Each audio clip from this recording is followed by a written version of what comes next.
akan kita mulai bersama sambil menunggu beberapa peserta yang lain. Kita buka bersama dahulu. Alhamdulillah Ustaz Wahyudi telah bergabung bersama kita. Bismillahirrahmanirrahim. Baik, Assalamualaikum warahmatullahi wabarakatuh. Innal hamdalillah nahmaduhu wa nasta'inuhu wa nastaghfiruh wa na'udzu billahi min shururi anfusina wa min sayyiati a'malina. Fa innahu may yahdihillahu fala mudilla lahu wa man yudlil fala hadiya lahu. Asyhadu an la ilaha illallah al-malikul haqqul mubin wa asyhadu anna Muhammadan 'abduhu wa rasuluhu nabiyya wa la rasula ba'da amma ba'du. Allahumma salli wa sallim wa barik ala sayyidina wa habibina wa syafi'ina wa rasulina Muhammad sallallahu alaihi wasallam wa ala alihi wa man sara ala nahjihi ila yaumil qiyamati amma ba'du. Baik, alhamdulillah puji syukur kita haturkan kepada Allah Subhanahu wa taala yang telah memberikan nikmat, rahmat dan hidayahnya kepada kita semuanya, terutama nikmat Islam, nikmat iman, dan juga nikmat kesempatan, sehingga pada pertemuan sore atau malam hari ini kita masih diberikan ridho dan kesempatan oleh Allah untuk bisa bertatap muka via Zoom dalam melanjutkan kajian ilmu akidah Ruwaq Azhar Bashir yang ke-10. Alhamdulillah setelah berjalan kurang lebih 2 bulan, bahkan hampir 3 bulan sejak pertama kali diselenggarakan. Semoga Allah senantiasa meridhoi langkah kita, menjaga niat kita, dan semoga ini semua dalam upaya untuk menggapai ridha Allah dan Allah ridho terhadap kita semuanya. Amin ya rabbal alamin. Kedua kalinya salawat beriring salam kita haturkan kepada junjungan kita baginda Nabiullah Muhammad sallallahu alaihi wasallam, suri tauladan kita yang kita harapkan, dan semoga kita semua selaku umat Islam mendapatkan syafaatnya di hari kemudian. Amin ya rabbal alamin. Baik, ahlan wa sahlan, Ustaz Wahyudi telah bergabung bersama kita semuanya di room Zoom kali ini dalam melanjutkan talaki ilmu akidah yang ke-10, pertemuan ke-10. Ahlan wa sahlan juga kepada Bapak Ibu Ustaz Ustazah yang telah bergabung bersama kita semuanya. Insya Allah pada pertemuan kali ini kita masih berbicara atau masih membahas seputar firqah Islam, terutama dalam hal akidah, dan kali ini masih dalam tema Asy'ariyah. Sebagaimana diketahui, mungkin kemarin Ustaz Wahyudi sedikit berhalangan sehingga mungkin beliau baru mampu menyampaikan sekitar 15 menit atau mungkin beberapa waktu singkat karena beliau ada rapat mendadak yang tidak bisa ditinggalkan. Tapi alhamdulillah kita bersyukur beliau masih tetap mau untuk meluangkan waktunya untuk menyampaikan materinya, meskipun mungkin karena terbatas jadi memang belum betul-betul maksimal. Insya Allah pada pertemuan kali ini mungkin pertemuan yang ketiga atau keempat masih membahas tema yang sama, yakni tentang Asy'ariyah, karena mau tidak mau buku yang kita bahas ini adalah Ahlul Haq wa Sunnah, yang merupakan syarah dari HPT Tarjih Muhammadiyah bab iman bagian ketuhanan, yang Ustadz Wahyudi sendiri selaku penulisnya, buku yang berjumlah 3 jilid yang mungkin Bapak Ibu sudah membacanya atau mungkin sudah ada di tangan dan sempat dibolak-balik seperti itu. Beliau sendiri mencoba mencari titik temu pendekatan antara akidah yang dibawa atau yang dituliskan dalam HPT Tarjih, yang itu menjadi rujukan Muhammadiyah, dengan akidah Asy'ariyah, dengan membandingkan berbagai macam kitab, dan banyak sekali tentu pertimbangan-pertimbangan sebagaimana telah beliau sampaikan dalam bedah buku dan dalam pertemuan yang pertama. Insya Allah pada pembahasan kali ini mungkin pembahasannya bisa lebih mendalam dan lebih detail, terutama tentang mazhab kalam Asy'ariyah dan Maturidiyah juga mungkin nanti beliau akan menyinggung, selaku mazhab yang bisa dibilang salah satu mazhab Islam yang terbesar dalam hal akidah, karena diikuti oleh banyak umat Islam dan bertahan sampai sekarang karena memang kuatnya hujah dan argumennya, sekalipun kita tidak menafikan adanya beberapa perbedaan masalah akidah atau perbedaan perasaan, merasa ini yang lebih baik, ini yang lebih baik, atau seperti apa. Insya Allah beliau juga akan menyampaikan beberapa cara menyikapi hal seperti itu. Yang jelas pada pembahasan kali ini beliau lebih khususnya membahas tentang akidah atau mazhab kalam dari teologi Asy'ariyah itu sendiri. Baik, untuk mempersingkat waktu kami persilahkan kepada Ustaz Wahyudi untuk menyampaikan materinya. Barang pertanyaan bisa ditulis di kolom chat, atau mungkin nanti bisa kami persilahkan untuk menyampaikan pertanyaan secara langsung kepada Ustaz Wahyudi. Falyatafaddal minna masykura wa minnallahi ma'dzura. Silahkan Ustaz Wahyudi.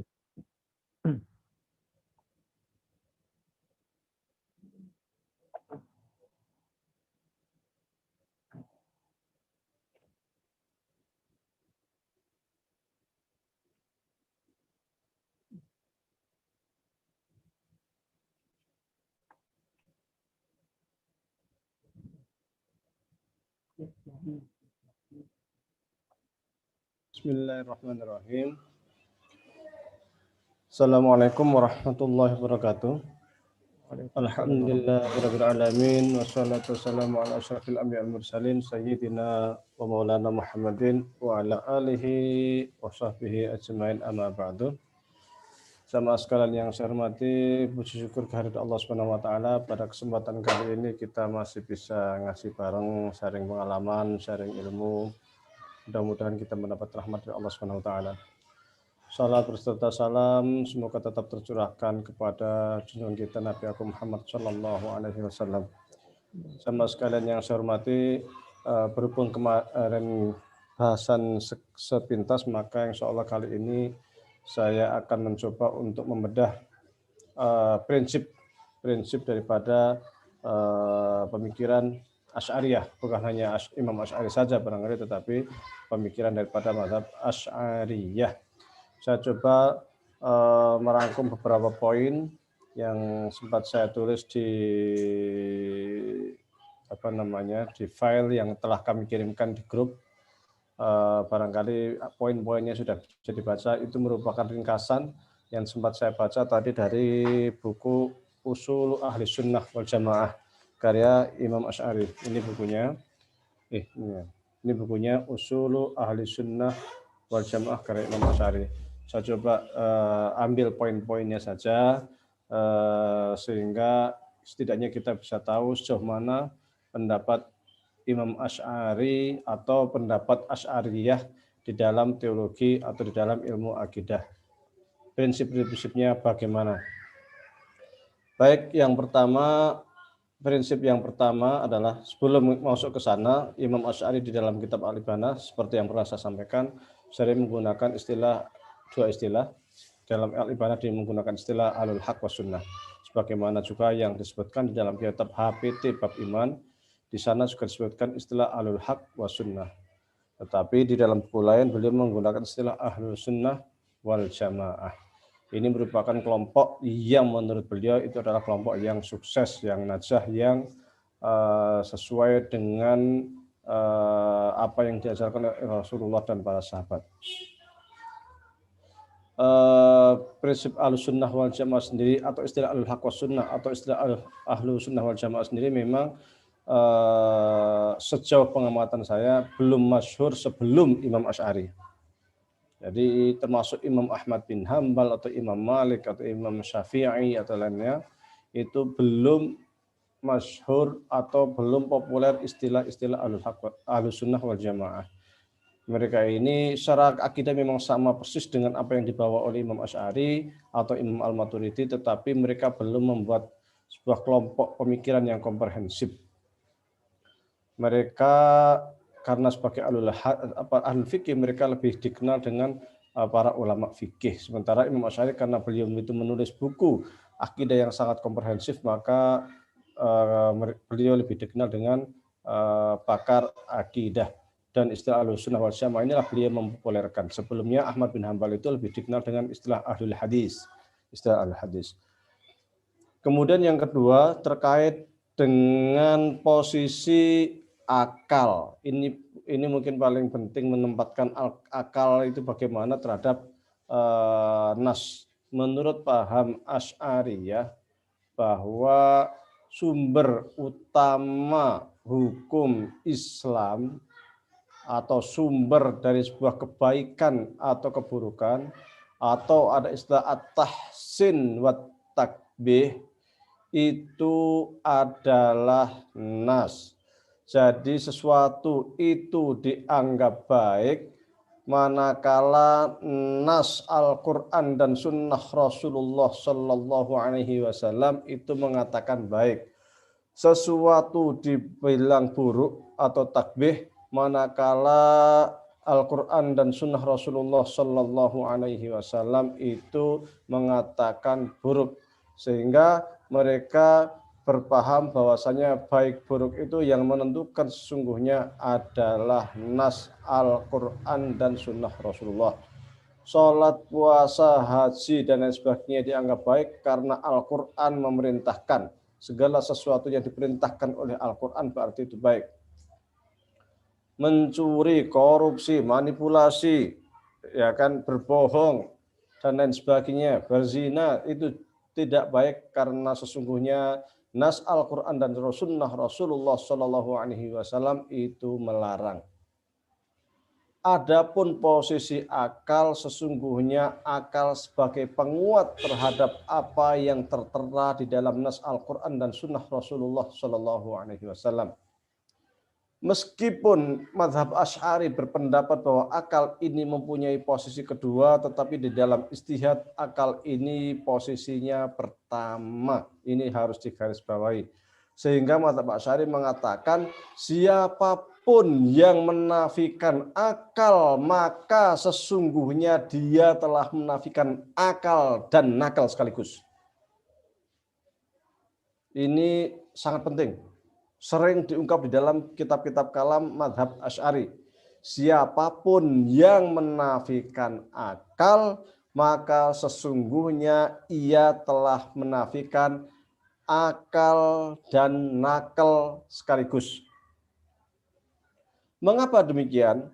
Karena nakal, yang disebut dengan nakal itu adalah Al-Quran dan Sunnah Rasulullah. Itu tidak mungkin diketahui kebenarannya kecuali melalui akal. Allah Subhanahu wa Ta'ala tidak bisa diketahui kebenarannya secara pasti kecuali dengan akal. Oleh karena itu, akal itu disebut dengan manatul hukmi, atau tempat manusia itu mendapatkan beban hukum. Orang yang tidak berakal, dia tidak terkena beban hukum. Maka di dalam usul fikih, akal ini juga terkait dengan taklifi. Itu akal mempunyai posisi yang pertama. Ketika orang tidur, orang pingsan, orang gila, itu tidak mendapatkan beban hukum. Orang yang tidur kemudian kelewat sholat, maka dia dimaafkan, ketiduran. Namun setelah bangun tidur, dia bisa mengkodok sholat yang dia lewati. Kenapa demikian? Karena dia hilang akalnya. Oleh karena itu, ketika kita membaca buku-buku kalam mazhab Asy'ari, terutama yang mutaakhirin, kita akan menemukan di sana bahwasanya akal sangat penting. Bahkan seperti Imam Amidi di dalam kitab Al-Ibkar fi Usuliddin itu menempatkan bab akal atau kias Aristo yang sangat bergantung kepada akal untuk meluruskan akal supaya pemahamannya benar, itu masuk bab pertama atau muqaddimah kitab. Imam Ghazali di dalam kitab Al-Mustasfa di bagian muqaddimah mengatakan siapapun yang tidak paham terhadap ilmu mantik, maka status keilmuannya itu diragukan. Yasin Al-Faddani, salah seorang ulama Nusantara yang berasal dari Padang, yang disebut dengan Musnidud Dunya, yang mengajar di Arab Saudi, dan ulama Nusantara banyak sekali berguru dari beliau. Yasin Al-Faddani menulis buku juga tentang ilmu mantik sebagai mukaddimah, sebagai pengantar orang untuk belajar usul fikih, karena posisi akal yang sangat penting untuk memahami nas. Akal ini pendukung terhadap apa yang ada di dalam nas. Maka di dalam kitab-kitab Asy'ari, ilmu kalam itu biasanya ketika memberikan bukti terhadap wujudullah atau ketika berargumen tentang sesuatu, maka mereka selalu menggunakan dalil akal terlebih dahulu, kemudian terakhirnya itu baru diberikan nas. Jadi seringkali nas itu sebagai pendukung, tetapi akal ini yang dijadikan sebagai topangan awal atau sebagai mukaddimah awal.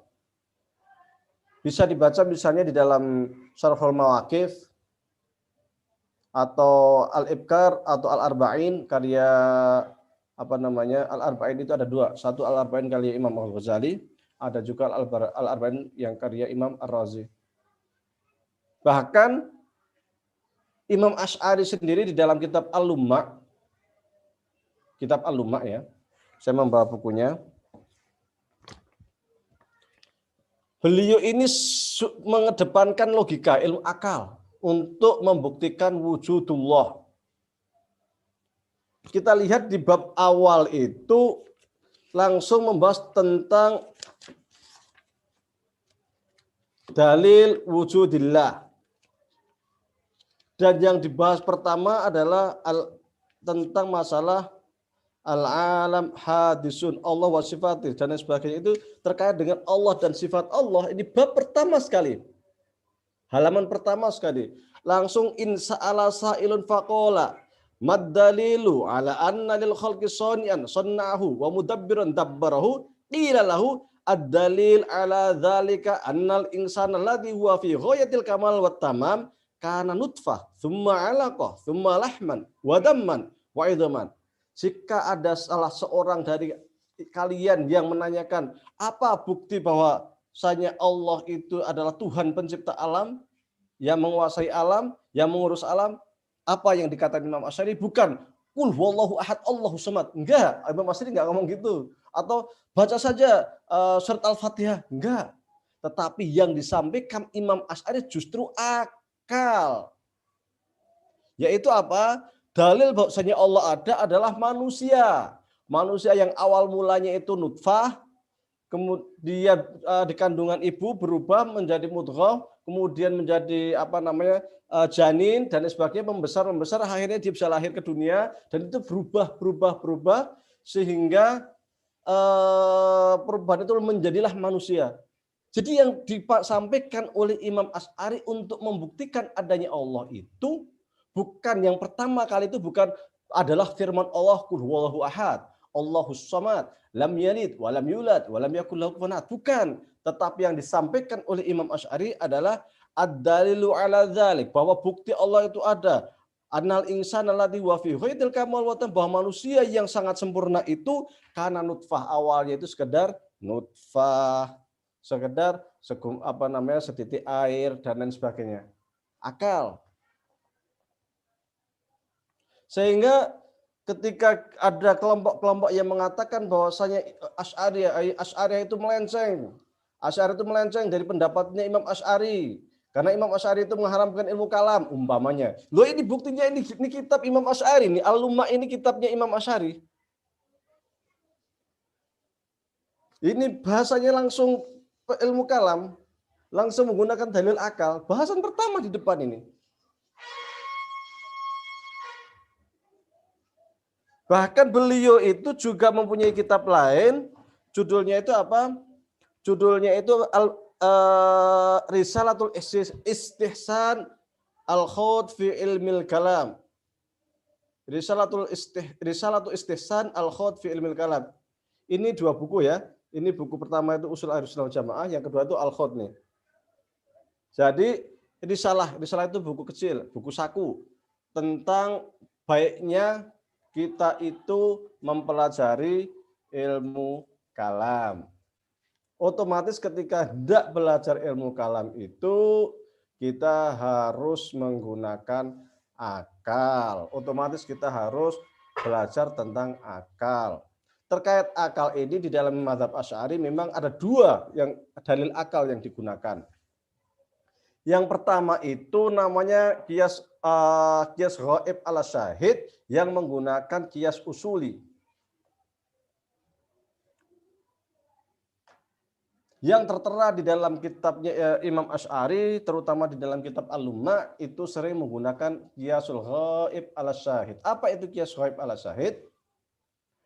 Qiyas ghaib ala syahid adalah mengkiaskan sesuatu yang ghaib dengan melihat apa-apa yang ada di alam nyata. Ingin membuktikan tentang alam metafisik dengan melihat alam fisik. Jadi alam raya inilah sesungguhnya merupakan bukti bahwa Allah itu ada.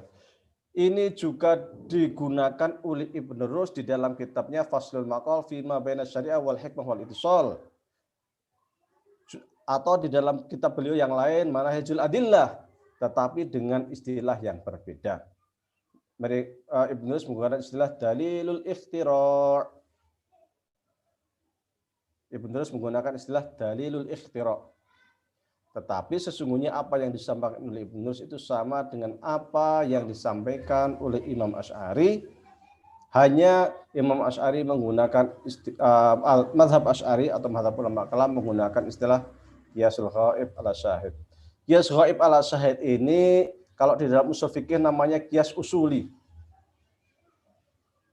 Qiyas usuli itu terdiri dari 4 poin. Yang pertama itu al-aslu, yang kedua itu al-hukmu, yang ketiga al-far'u, dan yang keempat al-illah. Oleh karena itu ketika kita membaca kitab-kitab kalam Imam Asy'ari atau ketika kita itu melihat para tokoh ulama Asy'ari, baik Al-Baqilani atau Imam Haramain atau Imam Ghazali atau Imam Ar-Razi atau lainnya, para ulama usul luddin, ya, para ulama kalam itu pasti sekaligus sebagai seorang usuli, ulama usul fikih. Imam Ghazali selain punya tahafudz falasifah, tetapi juga punya kitab Al-Mustasfa. Al-Mustasfa ini merupakan kitab usul fikih. Imam Haramain selain punya kitab Asy-Syamil, Asy-Syamil ini merupakan kitab ilmu kalam Asy'ari, tetapi juga punya kitab Al-Burhan yang merupakan kitab usul fikih. Demikian juga Imam Razi punya kitab usul fikih namanya Al-Mahsul. Ilmu kalam punya Al-Arba'in dan lainnya. Ilmu kalam cukup banyak yang dikarang oleh Imam Ar-Razi, salah satunya itu 9 jilid. Al-Muhassal itu ada 9 jilid. Imam Amidi juga punya usul fikih Al-Ihkam Al-Ihkam ya benar, usul fikih. Tetapi juga punya kitab Al-Ibkar fi Usuluddin yang itu ilmu kalam. Para ulama usul fikih di dalam mazhab Asy'ari umumnya merupakan para ulama ilmu kalam, pakar dua-duanya. Kenapa demikian? Karena baik usul fikih ataupun usuluddin memang punya keterkaitan yang sangat erat. Di antara keterkaitan itu terkait dengan manhaj usulinya itu yang disebut kalau di dalam usul fikih qiyas usuli, tetapi yang di dalam ilmu usuluddin atau ilmu kalam disebut dengan qiyas ghaib ala syahid. Yang kedua, dalil akal yang digunakan adalah metodologi atau manhaj atau qiyas Aristoteles. Hanya saja memang qiyas Aristo di tangan ulama kalam ini berbeda dengan qiyas Aristo yang digunakan oleh para ulama atau oleh para filsuf. Bedanya di mana? Ulama usul fikih, ulama kalam atau ulama kalam Asy'ari itu ketika menerima qiyas Aristoteles tidak diterima secara mentah-mentah.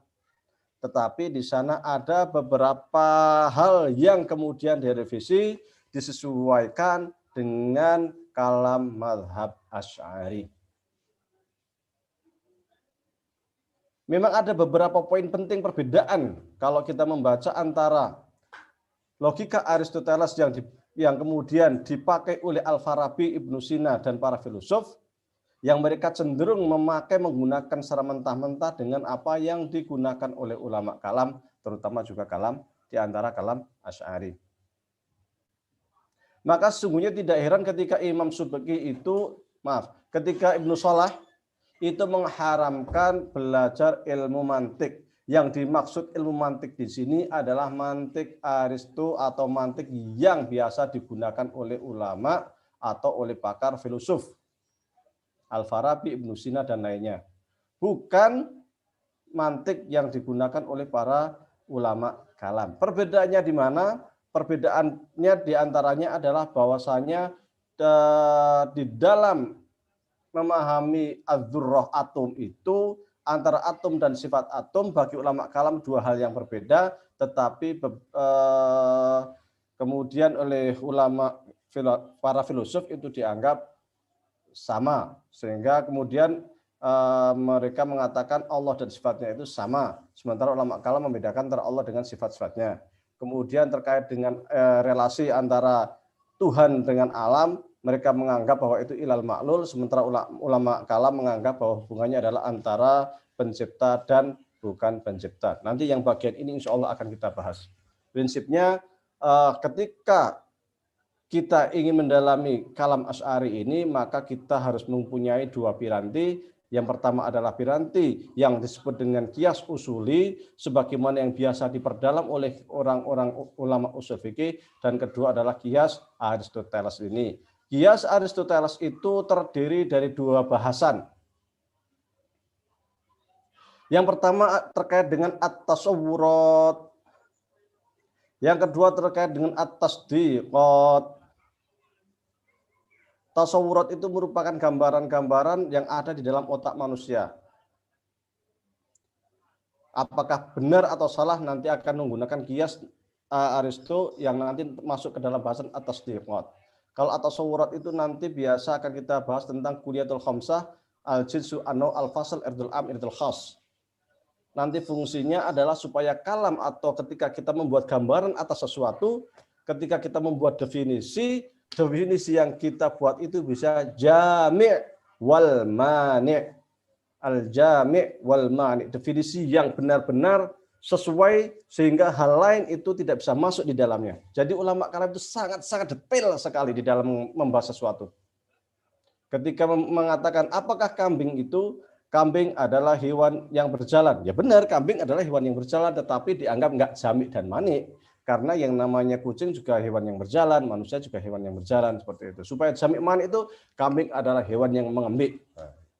Karena menggunakan jins dan fasal, bukan jins dan irdul am. Seperti itu. Ini bahasan-bahasan ilmu mantik. Dan nampaknya memang kalau saya lihat di pesantren-pesantren Muhammadiyah, kajian terkait ilmu mantik dan ilmu kalam ini jarang diajarkan. Padahal ketika kita membuka himpunan putusan tarjih bab iman, di sana syarat sekali dengan bahasan kalam. Ketika kita belajar usul fikih juga syarat sekali dengan bahasan mantik.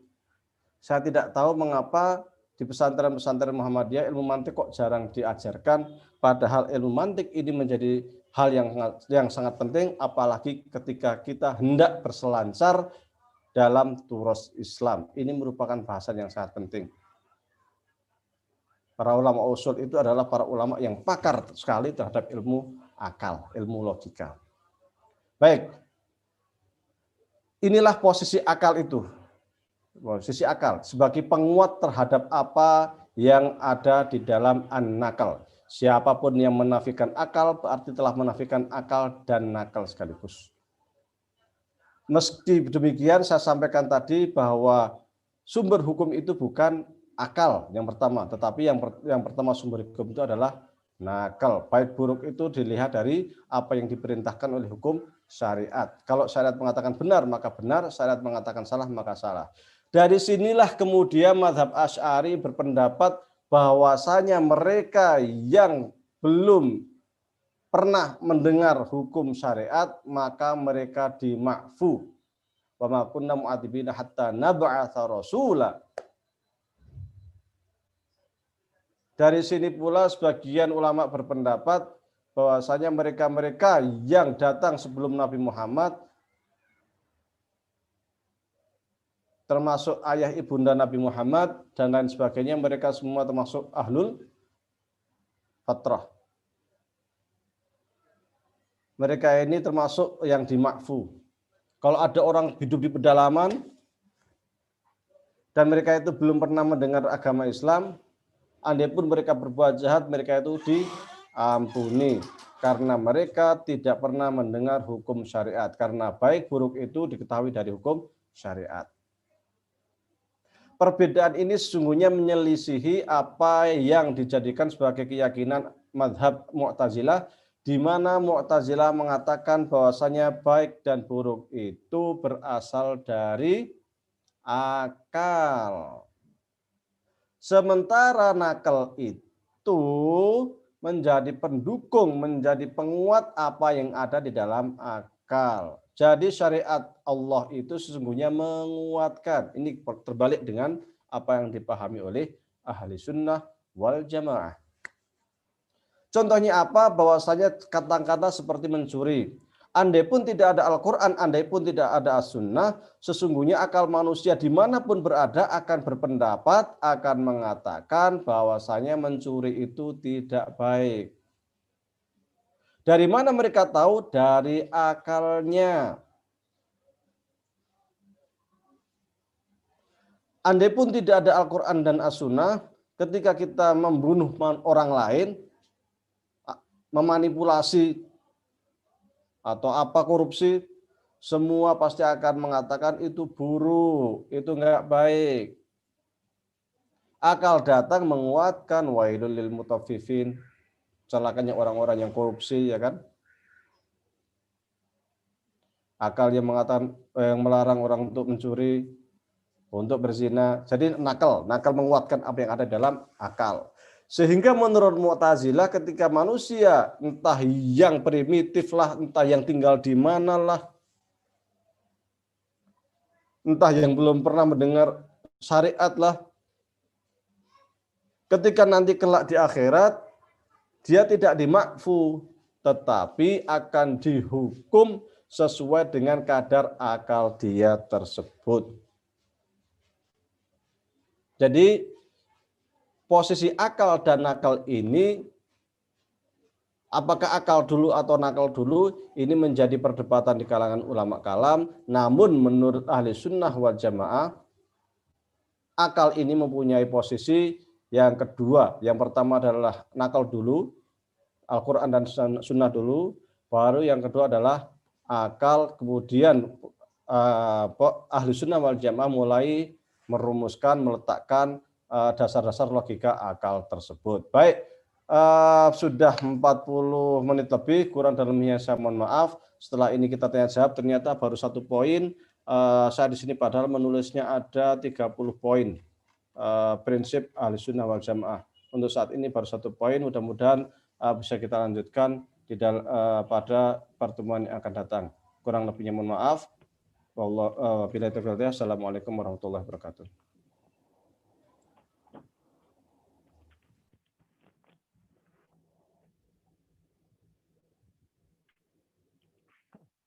Baik, jazakumullah khairan kepada Ustadz Wahyudi yang telah menyampaikan materinya sekitar 45 menit.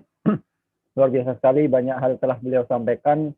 Beberapa hal menarik sepertinya perlu kita garis bawahi sebelum nanti masuk ke beberapa pertanyaan. Nanti untuk pertanyaan silahkan yang ingin diketikkan bisa ditulis di chat di room, atau mungkin nanti bisa angkat fitur raise hand, atau mungkin nanti izin untuk menyampaikan langsung. Insya Allah akan kami beri kesempatan untuk menyampaikan pertanyaannya langsung. Menarik sekali yang Ustadz Wahyu disampaikan tadi berkaitan dengan teologi Asy'ariyah atau teologi Asy'ariyah, yang ini merupakan salah satu poin inti daripada buku Ahlul Haq wa Sunnah, karena beliau mencoba mencari titik temu antara bab iman atau bab ketuhanan yang ada di HPT dengan teologi Asy'ariyah atau Al-Asy'ari. Dan sebagaimana telah beliau sampaikan tadi, memang posisi akal ini dalam teologi atau mazhab Asy'ari memiliki tempat yang tinggi. Tapi dia bukan sumber tetap dari An-Nas, dari Al-Quran, hadis, dan Asy'ari. Hanya saja dalam hal berijtihad, akal tersebut mendapat posisi yang tinggi. Bahkan dia juga menyampaikan juga bahwasanya antara akal sama nakal itu posisi yang diutamakan ketika untuk mengambil ijtihad itu adalah akal terlebih dahulu, karena siapa yang nanti menentang akal, dengan sendirinya akal dan nakal tersebut akan tertolak seperti itu. Saya teringat suatu ketika dulu ketika pernah terheran juga, pernah bertanya-tanya juga, loh ini seperti apa kok akal didahulukan, bukannya akal manusia relatif seperti itu. Orang ini mungkin bisa memahami seperti ini, tapi bagaimana dengan orang lain seperti itu. Ternyata salah satu dari masyayikh kita di sini menyampaikan bahwasanya yang dimaksud dari akal, atau sebetulnya makna dari akal sendiri memiliki dua makna. Makna yang pertama itu al-ghorizah, yang itu merupakan salah satu naluri atau potensi yang diberikan kepada kita, yang ini memang relatif. Anak kecil akalnya tentu berbeda dengan orang yang dewasa. Orang yang mempelajari ilmu-ilmu akliyah tentu berbeda dengan orang pinggir jalan yang memang tidak belajar sama sekali. Dan ini bukan yang dimaksud dari pembahasan akal yang dimaksudkan dalam akidah Asy'ariyah atau para mutakalimin. Yang dimaksudkan adalah makna yang kedua, yang itu merupakan al-qaidah al-fikriyah atau al-qaidah al-aqliyah, yang mana ini merupakan suatu kebenaran yang mutlak karena nanti berakhir kebadihat dan berbagai macam hal yang lain. Tapi memang bukan akal yang memang bersifat relatif, tapi al-qaidah al-aqliyah atau qaidah al-ammah yang berkaitan sama fikir tersebut. Beliau juga menarik dari menyampaikan bahwasanya mungkin salah satu bisa dibilang autokritik seperti itu di Muhammadiyah sendiri, terutama di pesantren-pesantrennya memang jarang sekali diajarkan tentang pembahasan ilmu mantik. Padahal jika ingin mempelajari ilmu turos, termasuk usul fikih dan yang lainnya, hampir semua kitab-kitab setelah abad ketiga atau abad keempat ditulis dengan usul-usul mantik, yang itu mustahil mempelajarinya atau memahaminya dengan maksimal tanpa dengan mempelajari ilmu mantik itu sendiri, karena memang memiliki hal yang sangat penting. Dan satu lagi mungkin sebelum nanti masuk ke pertanyaan, karena dirasa ini juga penting, beberapa mungkin yang ada khilaf atau mungkin ada pertanyaan atau mungkin ada kekhawatiran ketika orang melakukan belajar mantik, loh kan mantik itu haram, atau mungkin Ibnu Shalah sama Imam Nawawi mengharamkan. Kalau di Matan Sulam kan wal khulfu fi jawazil istighali bihi ala salasati aqwali Ibnu Shalah wa Nawawi harrama waqala qauman yang bagi ayu lama wal qolatul masyhuratus sahihah jawazuhu likamilil qarifah. Namun yang diperdebatkan ilmu mantik di sini adalah ilmu mantik bagaimana Ustaz Wahyu disampaikan tadi, yang masih tercampur dengan para perkataan para filsuf atau ilmu mantik yang itu murni dari Aristoteles. Akan tetapi ilmu mantik yang telah difilter atau telah dibawa oleh para ulama kita, yang terus kemudian dibuatkan kitab-kitabnya seperti ada kitab Sulam, terus kemudian Matan Sulam atau kitab Idahul Mubham, Tahzib dan yang lainnya, itu sudah mantik yang memang tidak ada khilaf lagi untuk mempelajarinya seperti itu. Dan itu menjadi semacam ilmu perangkat untuk mempelajari teologi Asy'ariyah dan kitab-kitab turos yang lainnya. Baik, kita lihat di chat room, sepertinya sudah banyak sekali pertanyaan. Kita lihat terlebih dahulu. Yang pertama, rekaman full, insya Allah rekaman full akan disampaikan di YouTube dan nanti bisa dicek di YouTube-nya PCI Muhammadiyah Mesir. Bisa dicek dari pertemuan pertama sampai sekarang, insya Allah ada semuanya.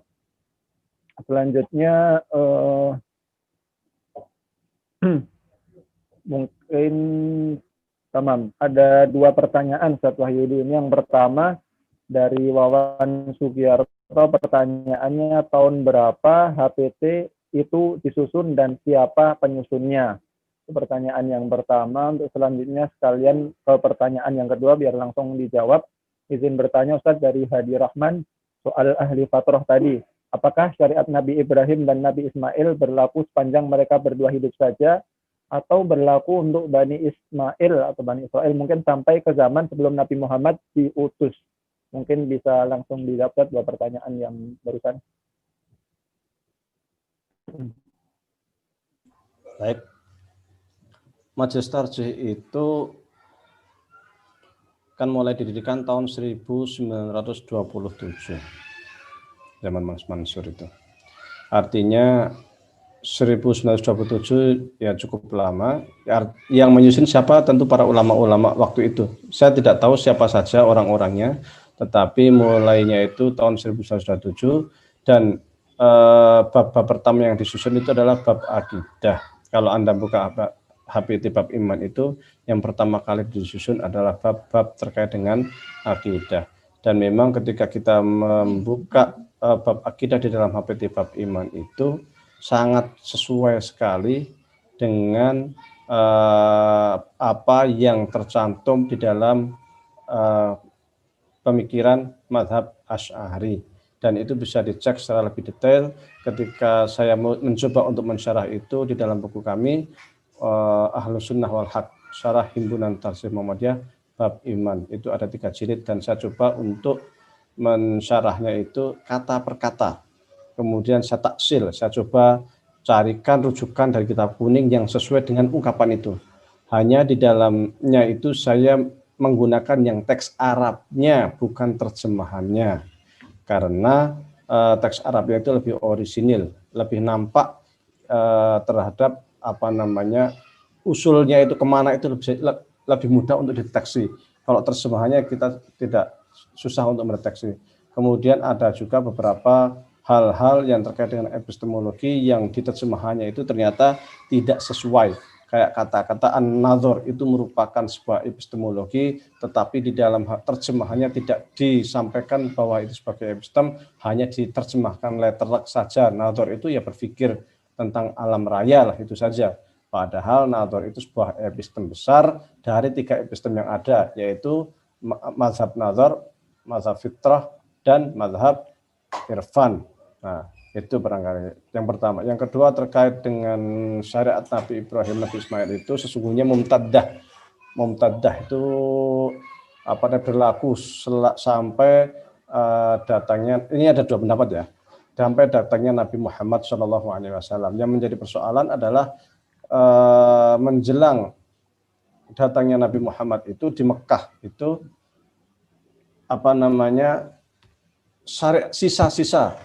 sisa-sisa syariat Nabi Muhammad, sisa-sisa syariat Nabi Ibrahim itu sangat sedikit, hampir hilang.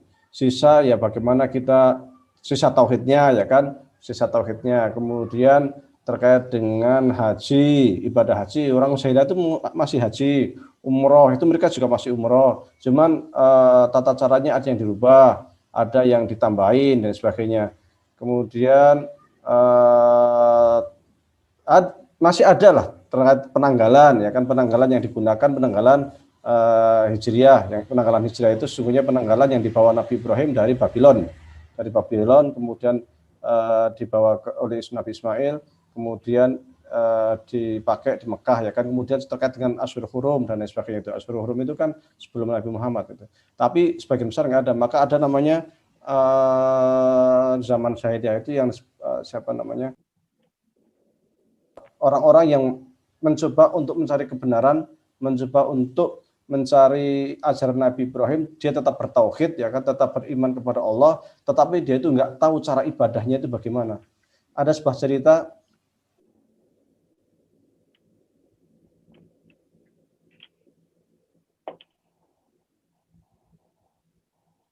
speakernya Ustaz Hanifah.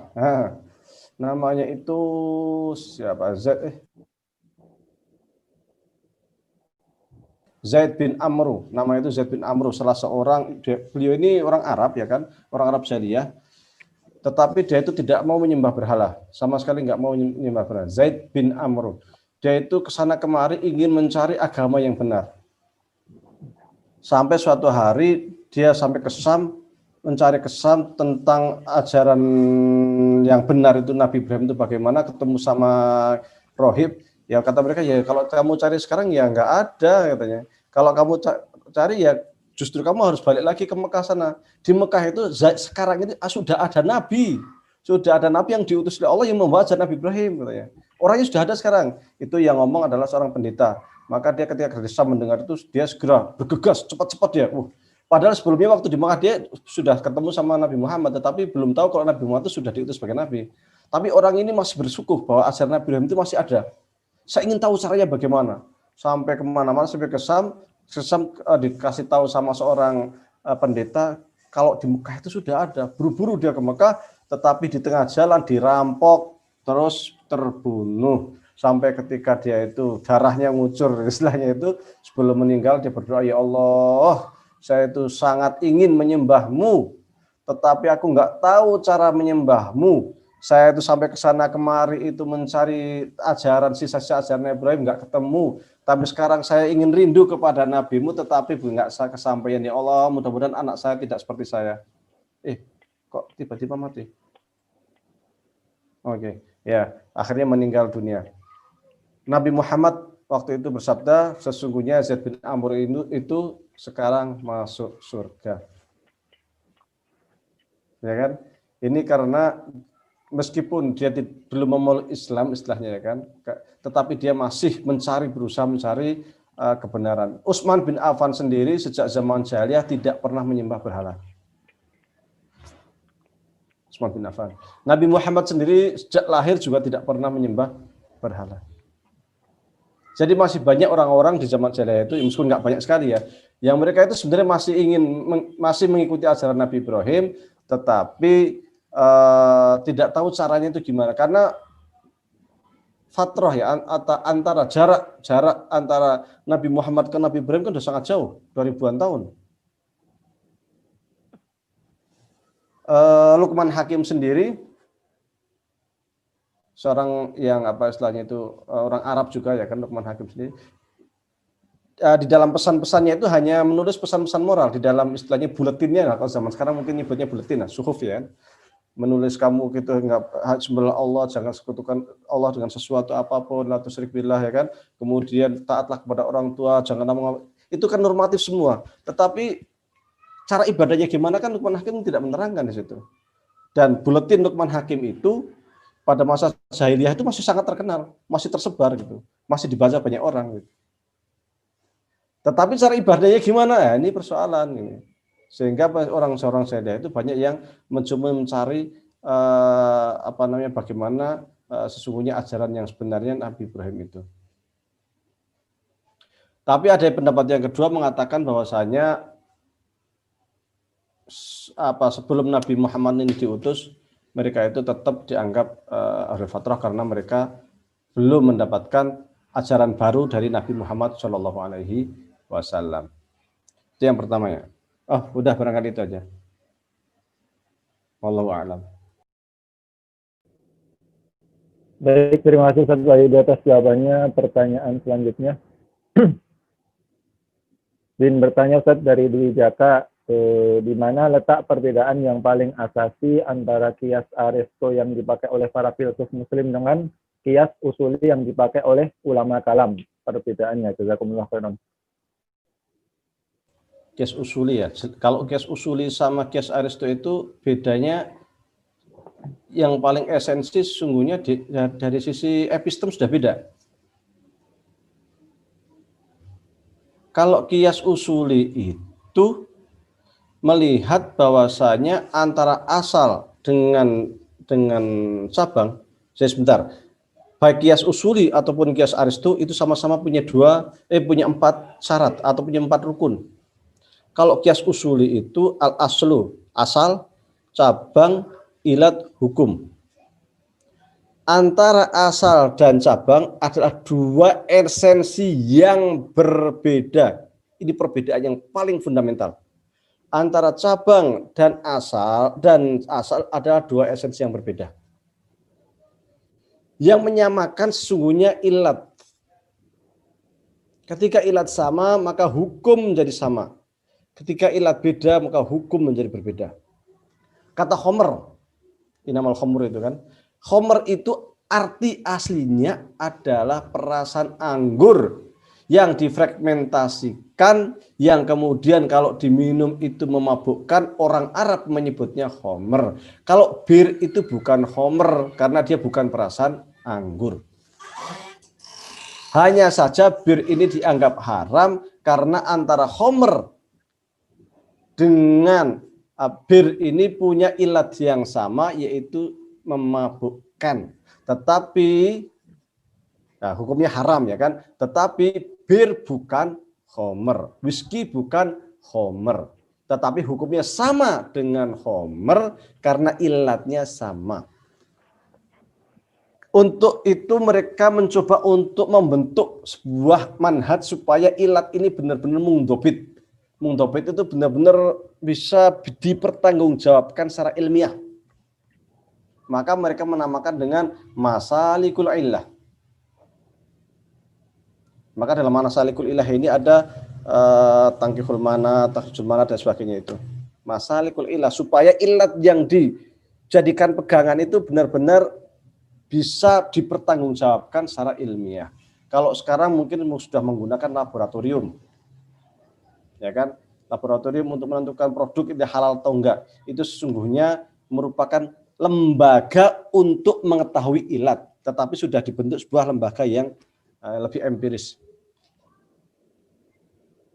Oleh karena itu ulama usul semuanya sepakat bahwasanya hasil dari kias usuli ini dzonni.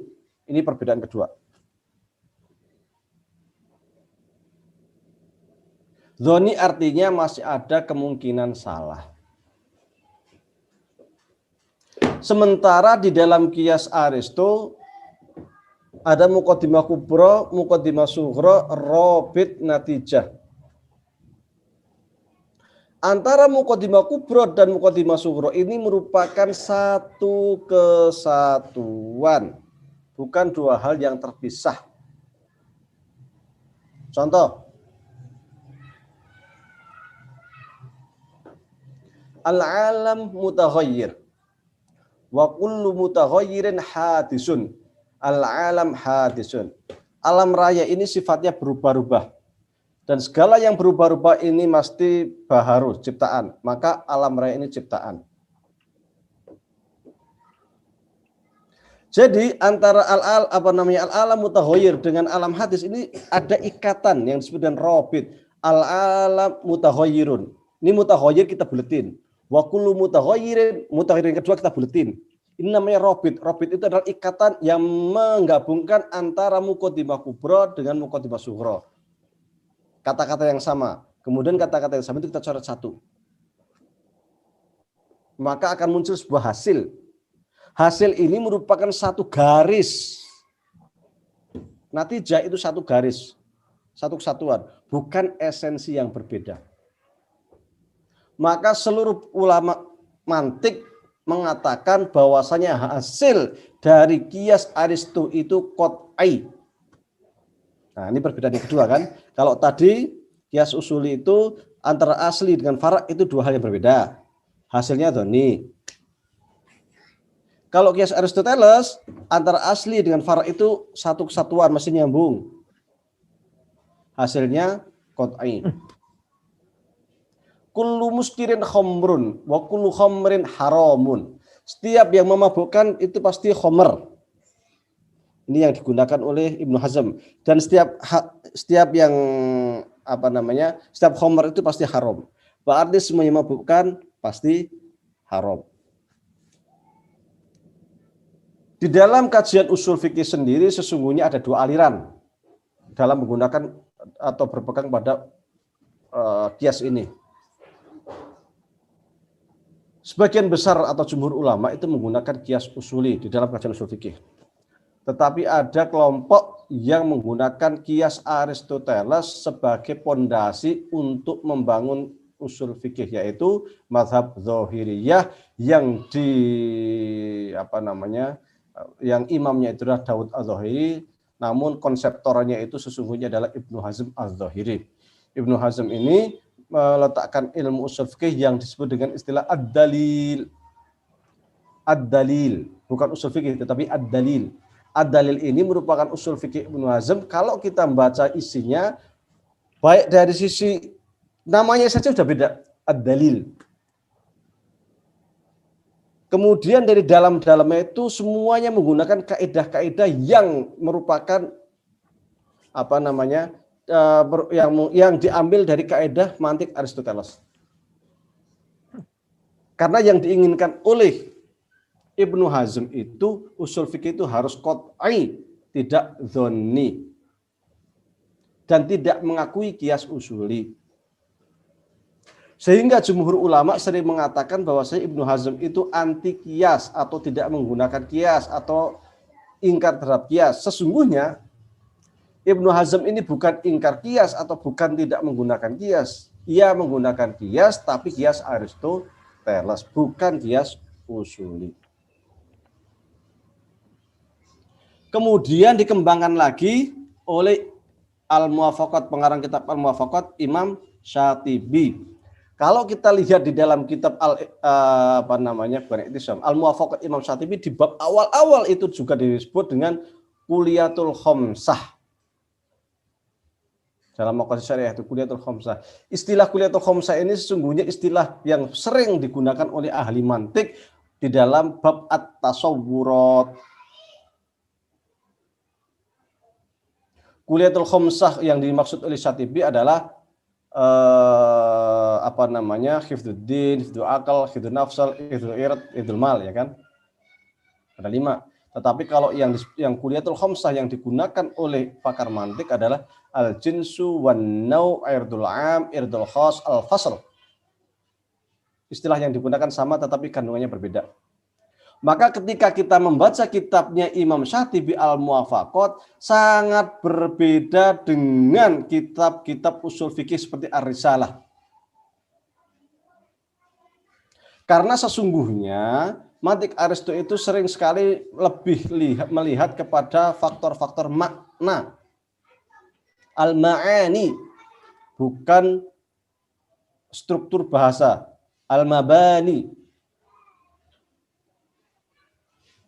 Oleh karenanya usul fikih maqasid itu adalah usul fikih yang dibangun atas makna-makna, bukan dari kata-kata. Al-mabani. Kalau di dalam usul fikih biasa ada namanya itu ilmu dilalah.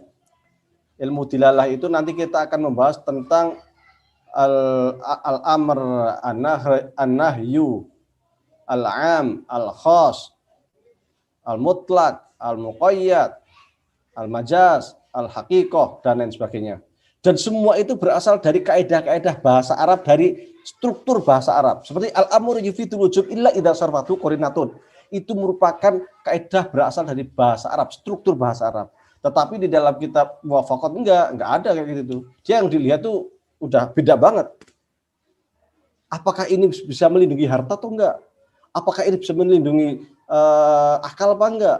Apakah ini bisa melindungi jiwa apa enggak? Apakah ini bisa melindungi agama apa enggak? Apakah ini bisa melindungi kehormatan apa enggak? Terkait dengan daruriyat. Terkait hajatnya gimana? Terkait dengan melindungi harta, apakah ada hajat? Tahsiniyatnya gimana? Jadi ma'ani.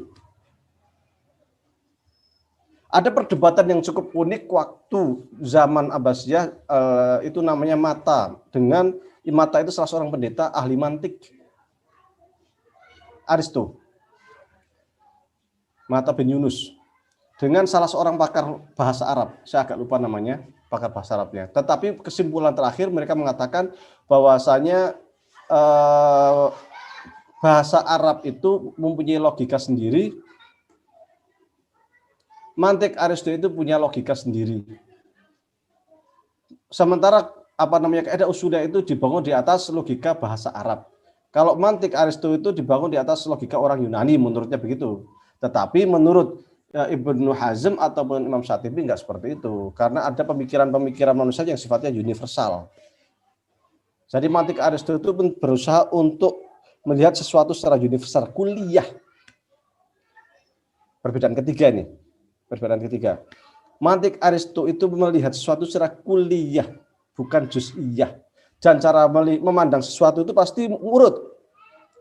Mukutibaku pura mukodasyara robit natijah. Pasti itu nyambung gitu. Makanya dalam kuliatul khamsah itu kan namanya atau maqasid syariah, ya kan? Maqasid syariah dibagi menjadi 3. Daruriyat, hajat, tahsiniyat. Daruriyat bagi menjadi 5. Hifdzuddin, hifdzul akal, hifdzul asal, hifdzul almal, ya kan? Ntar hajat bagaimana? Jadi 1 nyabang. Tapi asalnya 1. Tapi setelah itu nyabang terus. Sifatnya kuli. Kalau kiasnya atau usul fikihnya model-model Imam Syafi'i enggak, juz'i banget. Juz'i itu artinya apa? Sifatnya sangat partikular. Al-amru fidul wujub. An-nahyu hibut tahrim. Al-amru itu harus alal faur. Enggak boleh tarohi. Jadi kaidah-kaidahnya sangat juz'i sekali. Setiap ada kaidah ambil, setiap ada bahasa, struktur bahasa cari. Ini mafhum muwafaqah, ini mafhum mukhalafah, ini apa dan sebagainya. Sangat partikular. Sementara kias daripada Aristo itu dia melihat sesuatu secara kulli.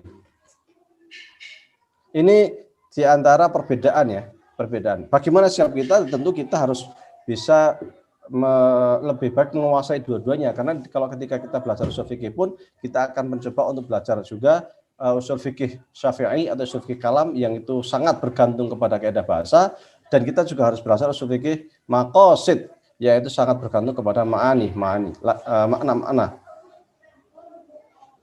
Kemudian dari situ kita akan melihat implikasi hukum yang luar biasa. Bahkan maqasid sendiri oleh ulama usul, sebagian besar ulama usul mutakhirin itu sering ingin memisahkan antara maqasid syariah dengan bangunan usul fikih kalam atau fikih Syafi'i, karena melihat struktur yang digunakan berbeda. Maqasid itu melihat makna yang cenderung kepada qiyas Aristoteles, sementara yang qiyas usuli ini kepada Imam Syafi'i yang sangat menggunakan logika bahasa Arab. Seperti Ibnu Ashur itu, Imam Ibnu Ashur salah seorang ulama usuli dari Maroko, dia mengatakan ya mestinya ilmu maqasid itu terpecah sendiri, ilmu independen, bukan masuk ke dalam bangunan ilmu usul fikih, tetapi dia namanya ilmu maqasid. Seperti itu. Wallahu a'lam.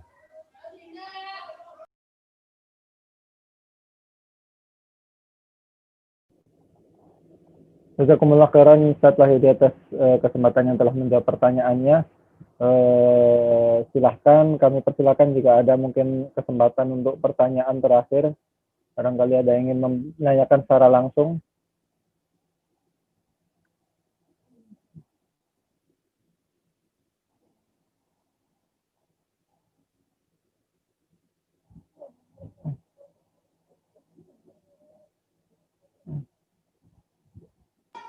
Kalau tidak ada, saya closing dengan menambahkan sedikit.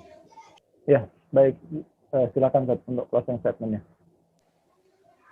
Tadi kita bahas tentang akal, tetapi ada perbedaan antara akal dan akal-akalan. Ini penting. Akal itu ketika kita memahami sesuatu dan akal, itu ada dua bit, ada standar, ada cara, ada sesuatu yang bisa dipertanggungjawabkan secara ilmiah. Kalau akal-akalan itu hawa nafsu, pokoknya ini harus sesuai dengan pendapat saya, ini harus begini, dan itu tidak bisa dipertanggungjawabkan secara ilmiah. Maka ketika kita menggunakan logika akal, itu kita harus belajar manhaj akal itu, harus belajar metodologi akal itu. Bukan sekedar, menurut saya begini, kemudian diotak-atik menjadilah akal-akalan itu.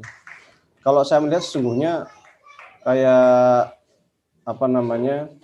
metodologi hermeneutika yang dipaksa untuk memahami Al-Quran itu metodologi yang akal-akalan. Bukan yang sesuai dengan akal, tapi menjadi metodologi yang akal-akalan. Karena memaksakan nas untuk dipahami dengan manhaj metodologi yang tidak sesuai dengan bahasa Al-Quran, yaitu bahasa Arab. Karena hermeneutika juga terpengaruh oleh ruang waktu dan ia sifatnya tidak universal. Ketika saya membaca fikih kebinekaan, buku fikih kebinekaan, saya melihat bahwasanya hermeneutika sangat dominan dan pada akhirnya banyak sekali menyalahi pendapat-pendapat ulama usul. Dan bahkan saya lihat di dalam buku fikih kebinekaan itu memporak-porandakan nas. Karena dianggap di antaranya adalah bahwasanya qot'iyat dan doniyat itu, terutama qot'iyat itu harus dikaji ulang. Padahal para ulama menggunakan istilah qot'iyat itu tidak sembarangan. Qot'iyat itu sesuatu yang secara bahasa ulama itu sudah sepakat bahwa itu artinya itu. Qul huwallahu ahad, kata ahad itu artinya esa satu. Nggak bisa diartikan sebagai dua. Kalau qot'iyat dikaji ulang, bisa dikaji ulang. Kata-kata Tuhan esa itu dikaji ulang menjadi Tuhan itu harus dua. Oh, bahaya lah. Dan itu disampaikan oleh siapa? Amin Abdullah, yang merupakan mantan ketua Majelis Tarsih dan Tasdid Muhammadiyah.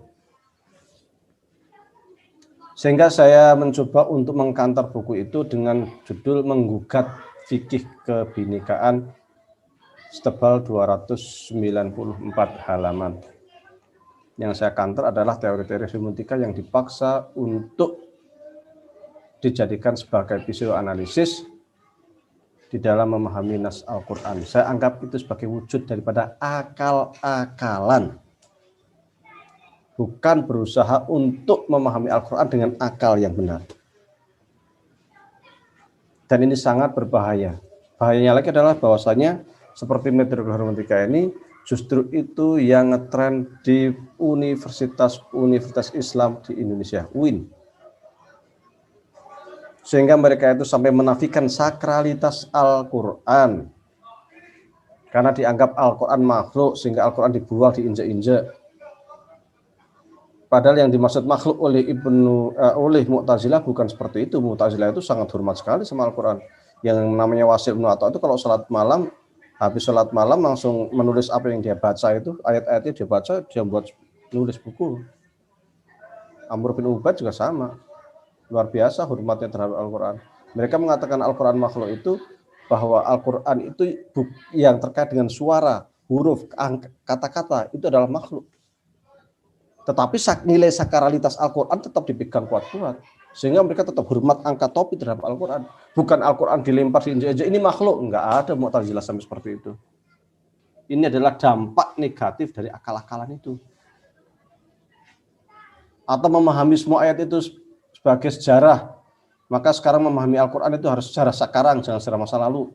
Seperti ayat-ayat hudud, kisos, apa macam-macam riba dan sebagainya itu kita pahami dengan kondisi sekarang. Sehingga semua bisa berubah. Untuk apa ada nas Al-Quran dan Sunnah kalau semuanya berubah? Di dalam hermeneutika ada yang pemahaman pertama, pemahaman kedua, pemahaman ketiga, pemahaman keempat, dan itu semuanya dianggap benar.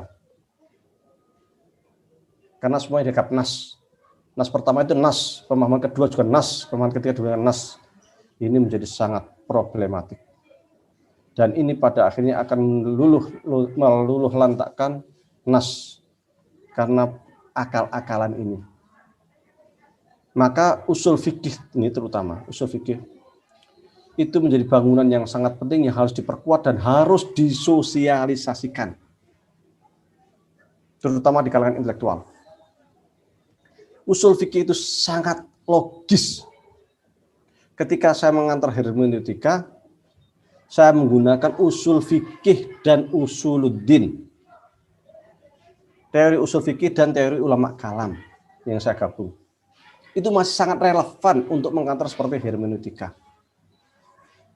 Tetapi karena kadang mahasiswa kita itu nggak paham bahasa Arab, nggak paham usul fikih, nggak paham ulama kalam, nggak paham ilmu kalam, dicekoki dengan paham-paham barat itu, hermeneutika, strukturalis, dekonstruksi, dan lain sebagainya, bahwa teks ketika ada, kemudian pembacanya itu, penulisnya sudah mati, yang ada adalah pembaca pertama itu berhak untuk menafsirkan teks dengan dia, atau kita memahami teks berdasarkan struktur teks bisa dirancang-rancang, bisa dipecah-pecah, bisa dihancurkan. Oh, kacau lah. Kenapa bisa terjadi seperti itu? Karena mereka tuh nggak paham tentang manhaj akal ini, yang kira-kira sesuai dengan apa yang telah sesuai dengan teks bahasa Arab, sehingga menggunakan metodologi yang akhirnya itu akal-akalan itu tadi, semua didekonstruksi. Sampai kemudian pendapat terakhir kemarin itu yang sangat kontroversi itu terkait dengan yang di UIN, yang melegalkan apa ya? Melegalkan zina ya? Yaman. Kalau nggak salah itu ya, melegalkan zina atau apa itu? Iya itu. Dengan berbagai argumen. Nah, ini kan Milkul Yamin, Ustaz. Milkul Yamin. Milkul Yamin. Ya, Milkul Yamin. Itu sudah saya kantor di tulisan saya di almuflihun.com ada itu. Ini akal-akalan lagi. Maka usul fikih harus disosialisasikan. Kalau santri-santri Muhammadiyah dari pondok-pondok Muhammadiyah itu harus paham usul fikih. Karena ini paling kuat nih, usul fikih sama ilmu kalam itu ini penting sekali untuk menghadapi para filosof yang dari barat itu, yang dari Amerika, dari Eropa, yang belajar Islam dari Leiden, dari mana-mana belajar Islam dari para orientalis itu. Ya kita harus kuat usul fikih kita ini sama usuluddinnya. Kalau usul fikih sama usuluddin kita itu lemah, ya kita nggak bisa ngapa-ngapain. Akhirnya melihat apa namanya metodologi barat itu wow, luar biasa, mantap gitu kan. Padahal sesungguhnya itu nggak sesuai. Ketika kita timbang dengan metodologi usul fikih, nggak sama, nggak ini. Usul fikih itu sudah lengkap, mereka belajar kan metodologi teks itu di barat itu kan baru berkembang belakangan, abad 19, abad 20. Imam Syafi'i lebih dulu meletakkan metodologi teks. Teks itu berbicara dari dirinya sendiri itu apa itu sudah lebih dulu. Itu udah berapa ratus tahun yang lalu udah diletakkan Imam Syafi'i. Barat baru kemarin itu loh. Tetapi kita ketika melihat itu luar biasa, filsafat teks, filsafat postmodernisme yang melihat bahwasanya akal sudah hancur, sudah mati, yang hidup itu adalah teks, yang berbicara adalah teks. Maka kita harus memahami teks. Oh itu Imam Syafi'i sudah bicara itu. Tetapi dengan dua bit standar yang jelas, bukan ngasal, bukan berdasarkan subjektivitas pembaca. Sehingga ketika meminas Al-Quran meluluh lantakkan hukum Al-Quran, kan bahaya seperti ini. Maka saya selalu berpesan usul fikih harus diperkuat. Yang kedua usuluddin. Al-Quran kalamullah itu bukan berarti kemudian kita Al-Quran yang kertas ini, kata Imam Syafi'i kan yang kertas ini makhluk. Bukan berarti ketika Al-Quran yang kertas ini makhluk kemudian hilang sakralitas kemudian diinjak-injak. Oh, nggak bisa seperti itu. Dan ini terjadi di UIN Semarang kalau nggak salah tahun berapa lupa saya. Ini kan persoalan, ini menjadi sesuatu keprihatinan bagi kita. Maka ayolah istilahnya itu yang santri-santri belajar usul fikih, ilmu mantik silahkan, ilmu alat turaslah dikuatkan gitu kan. Jadi ketika nanti dia kuliah itu ke UIN untuk mana itu, ketika dikasih metodologi barat itu dia udah nggak heran gitu. Tinggal berselancar lah. Nanti dia baca silahkan baca yang pemikiran Marxis, Hegel siapa terserah lah, Rousseau siapa. Dia sudah nggak ini lagi, sudah kuat itu basicnya itu.